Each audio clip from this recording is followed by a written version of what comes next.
Hi, this is Grandpa from Grammy and Grandpa Read, and today's book is a Thomas the Train special. It is from the Blue Mountain Mystery movie. It's called Risky Rails, and it's a Random House book. Blue Mountain Quarry was a very busy place. Owen moved equipment up and down the steep walls. Rusty shunted trucks of slate. The quarry engines were smaller and lighter than the other engines and ran on special tracks. Paxton, a visiting diesel, was impressed by the hard-working, narrow-gauge engines. Suddenly, with a rumble, Blondin Bridge began to collapse. Rhenius saw the danger ahead and tried to stop, but his heavy load pushed him across the bridge. Rhenius was safe. Everyone was relieved. Then they saw poor Paxton, half buried in stone.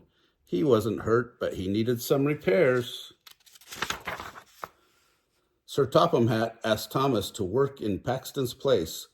While working with my narrow-gauge friends, he peeped. He chugged off. Oh, I like working with my narrow-gauge friends, he peeped. He chugged off to the quarry where he was met with whistles of welcome.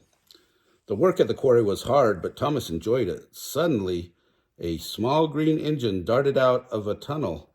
"Hello, Thomas," peeped the engine, but the engine rolled into another tunnel without answering.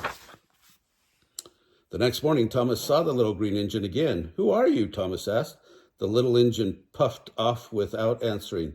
Thomas tried to follow. "Go, Luke," Scarluli cried as he and the other narrow-gauge engines blocked Thomas. "Who is Luke?" Thomas asked Scarluli.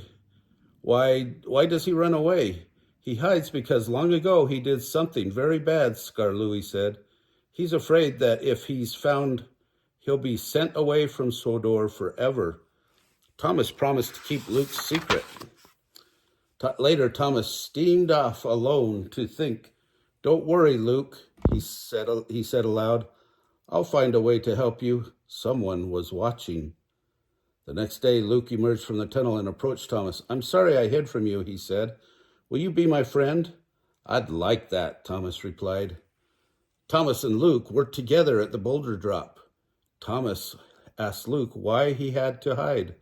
They didn't notice that Paxton, who had returned to the quarry, was listening as Luke told his story. "I came to the island of Sodor by boat," Luke began. "There was also a little yellow engine who spoke a strange language. While I was being lifted off the boat, I bumped the yellow engine and he went splashing into the sea." Paxton couldn't believe that what he had heard. He raced off to tell Diesel. At that moment, an idea flew into Thomas's funnel. "I know what I'll do," he said. "I'll find out what happened to that little yellow engine. Maybe he's at the diesel works." Thomas was shocked to hear Paxton repeating Luke's story to Diesel. "We have to tell," said Diesel. "Luke will have to leave Sodor forever." Thomas had to find the little yellow engine. He chuffed to the steamworks to talk to Victor. "That engine was me," Victor said. Victor's story about his journey to Sodor matched Luke's, but there was one big difference. "The chains holding my wheels were broken," he said. "That's why I slid into the sea when the green engine bumped me. When Cranky fished me out, I was in a terrible state." "It was an accident," peeped Thomas. "And you were repaired." "Yes," said Victor. "I chose to be painted red, a new color, for a bright new life." "I have to tell Luke," Thomas said. "Is Luke the little green engine?" asked Victor. "Yes," said Thomas, "and he needs your help." Later, Diesel and Paxton found Luke at the quarry. Luke rolled up the narrow-gauge tracks where Thomas and the other engines couldn't follow.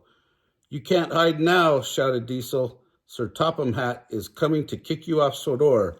Even Thomas can't save you." "Yes, I can," Thomas peeped as he sped into the quarry. Rocky and Owen helped Thomas climb all the way up the quarry's walls. But Thomas' wheels were too big for the narrow gauge tracks at the top. They jumped off the rails, and Thomas rolled toward the edge of the cliff. "Help!" Thomas peeped. Just then, Luke came around the bend. "Watch out, Thomas," cried Diesel. "He's going to push you off, just like he did that yellow engine." "Don't worry," said Luke. "I'll pull you back to Owen." And slowly but surely, he pulled Thomas back toward the platform. Luke felt strong. Luke got Thomas safely to Owen's platform, but the two engines weighed too much for Owen. The platform began to drop straight down. "Cinders and ashes," peeped Thomas. Gears whined, sparks flew, but Owen brought Thomas and Luke safely down. Just then, Sir Topham Hatt arrived with Mr. Percival, the narrow gauge controller. They were confused and angry. Then Victor steamed into the quarry. "Luke, you didn't push me," he said. "It was an accident." Sir Topham Hatt was upset with Diesel. "You didn't find out what really happened," he said, "and the real story is what matters." "Well done, Thomas," said Sir Topham Hatt. "Today is a happy day for Mr. Percival and his engines. Thomas has made it a happy day, sir," Luke said. "He's my hero and my friend." Thomas and all the friends, new and old, whistled happily. Oh, that's a great story of friendship, right? If you like this book, remember to subscribe to Grammy and Grandpa Read so you can see it again. Smash the like button down below, give us a big thumbs up, and watch the playlist for Thomas the Train and the playlist for Friends.